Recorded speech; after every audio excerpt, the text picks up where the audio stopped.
It is the official day for the inflation rate, October 24th, and that means we can figure out the I bond inflation rate. What is the rate of inflation you'll get credit for added to your I bond?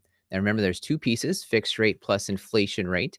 There's no formula for the fixed rate, but we'll take a good guess at that.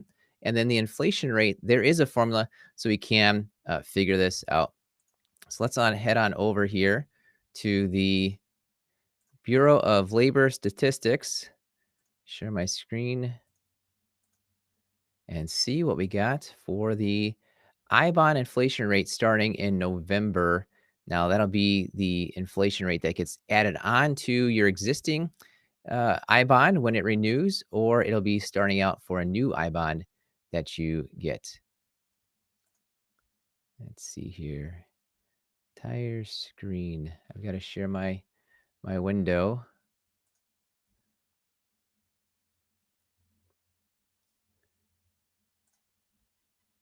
Thanks for your patience. Here we go. All right. Sharing that. Uh, Looking up. There you go. CPI for all items rises 0.3% in September from Bureau of Labor Statistics, 3.0% for CPI-U.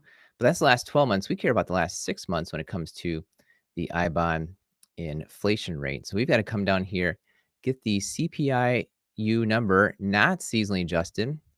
And there you go. It did increase 3% for the last 12 months, like we know now, but that's the number 324.8. It goes into a 6-month calculation. So let's go to that 6-month calculation.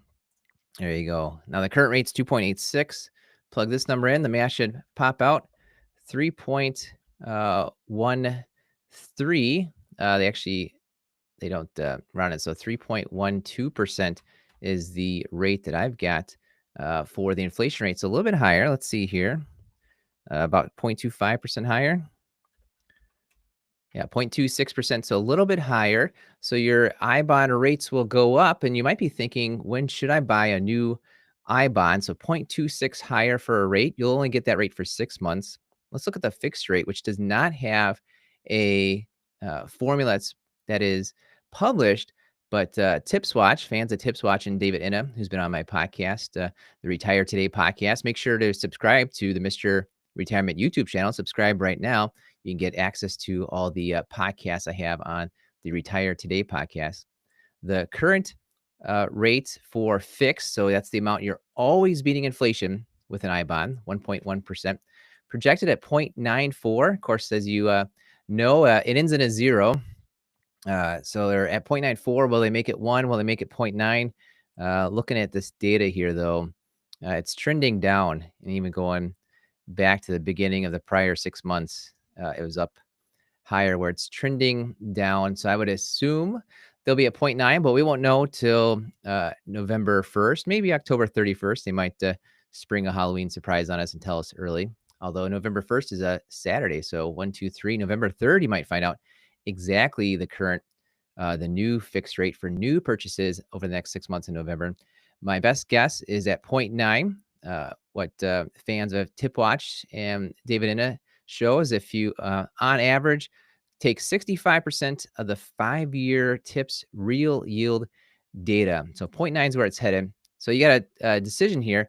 Do you buy your I bonds in October, or do you buy them in November? If you buy them in November, it looks like you might come out ahead for 6 months by about 0.06. Or if you buy them now in October, sure, you might give up 0.06 for the next 6 months. Pardon me, thank you. But your fixed rate, what you're beating inflation on over the long run, would be 1.1%. Generally, if you are buying your I bonds, you're buying it for the long term. And of course, if you're buying October or November, these are brand new I bonds. You're locked in for 12 months. And so you would be guaranteed. You don't like to hear the word guaranteed in the world of finance, but these are these are I bonds. These have guaranteed interest rates from the government. You buy in November, you come out ahead by 0.06 for 6 months, and then you're behind by 0.2 for 6 months, because you'd be coming in at the 0.9, most likely. That's a projection. on there. So it does appear that if you are buying I bonds over the next 12 months, the projection is that buying in October would give you a better rate over the 12 months, and you can't cash it out for 12 months anyways. And then, of course, you'd have a higher fixed rate of 1.1 versus the projection of 0.9. So there you go. Send me any questions. Send me your chat comments in there. Ask me questions about what is going on with iBond. Subscribe to the Mr. Retirement YouTube channel. Enjoy your day.